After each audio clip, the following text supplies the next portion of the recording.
Humber brought back recess events to help students take their minds off of their studies. One particular day was devoted to art, and students were offered adult coloring books, free hand painting, and more. Lindsay Wadden reports.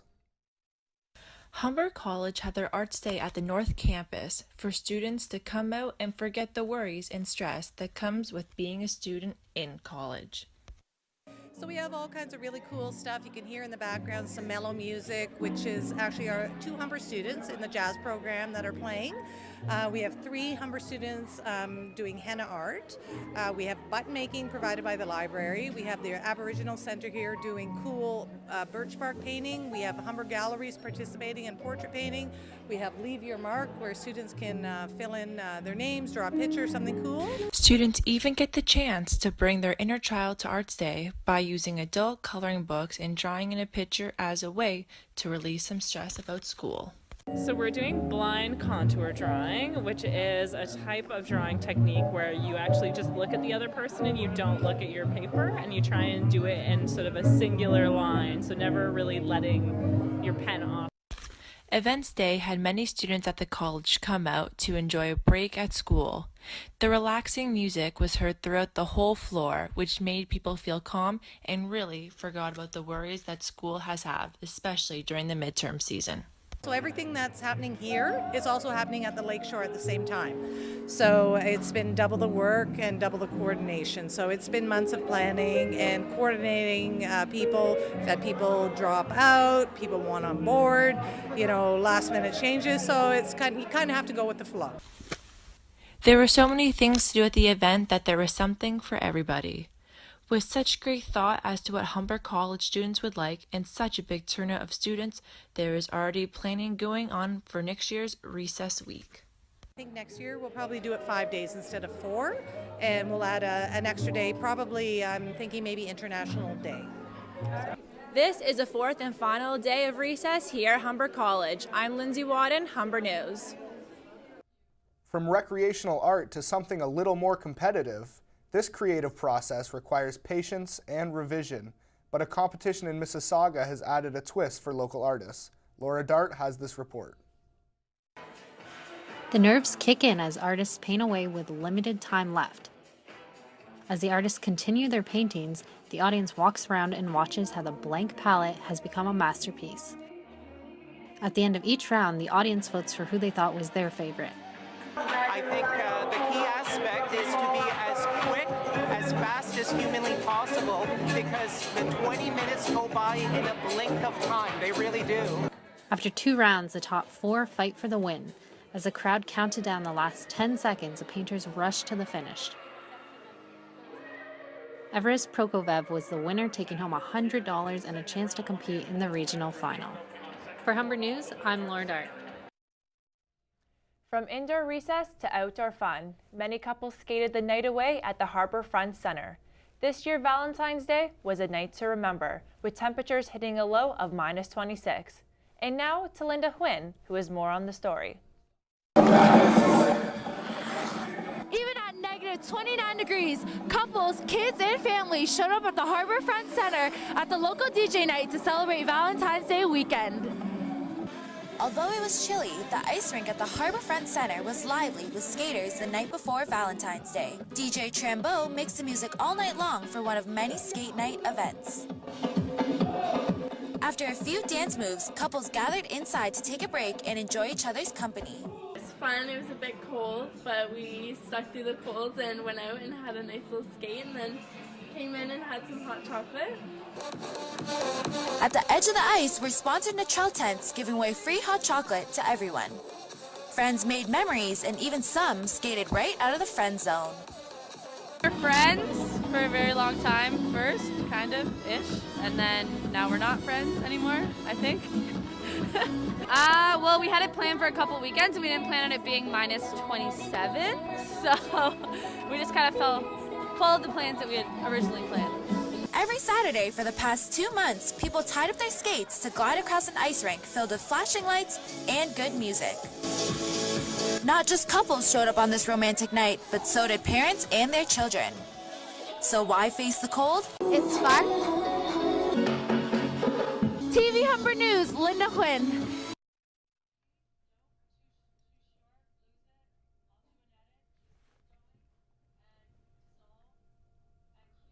There's a new punk rock group in town, and fans are excited to see them perform. The band is called Northern Saints, and Ruth Escarlin went to check them out.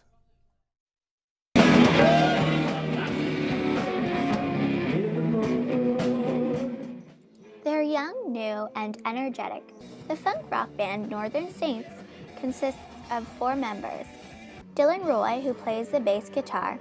Griffin Atfield beats away at the drums. Liam Graffam plays the lead guitar.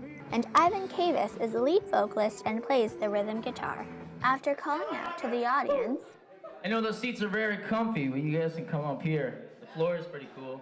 spectators gravitate towards the stage. They invited friends and family members to their performance. I've been a fan for many years right now, and the lead singer, I grew up with him, and I know he puts his passion and heart into every song, and I really enjoy that thing. The London-based band formed when all 4 members attended Fanshawe College for the Music and Industry Arts program.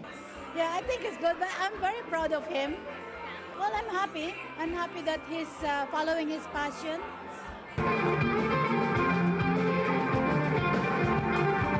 The funk rock band says their influences are the Arctic Monkeys, Red Hot Chili Peppers, and Led Zeppelin. They say performing at the tavern meant a lot because of the lively audience who cheers them on, and the legendary bands that have been on stage before them. I feel almost honored to play at this place because it's got such a history, right? The Horseshoe Tavern opened on December 1947. No, like going up on stage with that fact is just like, whoa. I don't know, kind of got rid of the butterflies for me. I was like, damn, that's pretty cool. Local entrepreneur Jack Starr wanted to open a tavern for food and live music. The tavern is open every day and hosts live performances almost every night. Ruth Escarlin, Humber News.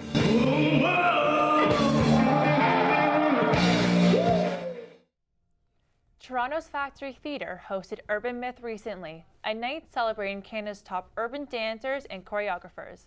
The festival was a chance to bring urban dance from the street to the stage. Sveta Solovaiva has more.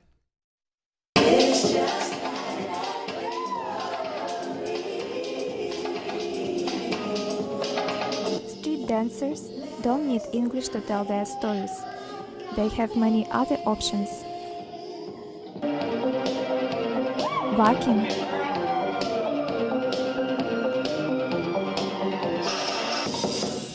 breaking, and locking are some of the languages that choreographers use to share their ideas with the audience. In a 60-minute showcase, Urban Myth brings street dance styles to the stage of Factory Theatre. The event closes the next stage, Theatre Festival. The crew has been working on the show for 2 weeks straight. The producer Diana Kearney says her job of a coordinator was the hardest and the most enjoyable at the same time. I love working with so many people, and I'm so happy I got to work with all the dancers. There's about 25 in the show, but that's also the hardest because I have to coordinate 25 dancers plus 6 choreographers plus my whole backstage crew, so it's a lot of just organization and getting it all together. The choreographers had their own challenges. I kind of just got bored of my piece, or just tired of doing it. The story behind this piece that I created, it's basically about a boy who's waking up from his sleep, and he's, I guess, fighting himself in the sense that he's afraid to go beyond what's in his room into the next door. The cramping piece called Good People, Bad Things won the love of the crowd. The story behind it and the choreo, amazing. It just means not every story has a happy ending. Found myself screaming in the hotel room.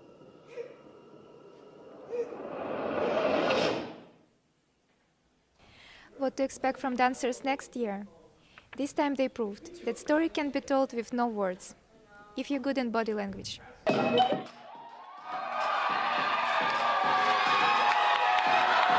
Sveta Solovaiva, Humber News. That's it for this special edition of Humber News. You can check out more great stories at humbernews.ca. I'm Tyler Bloomfield. And I'm Lindsay Wadden. Good night, everybody. Norm.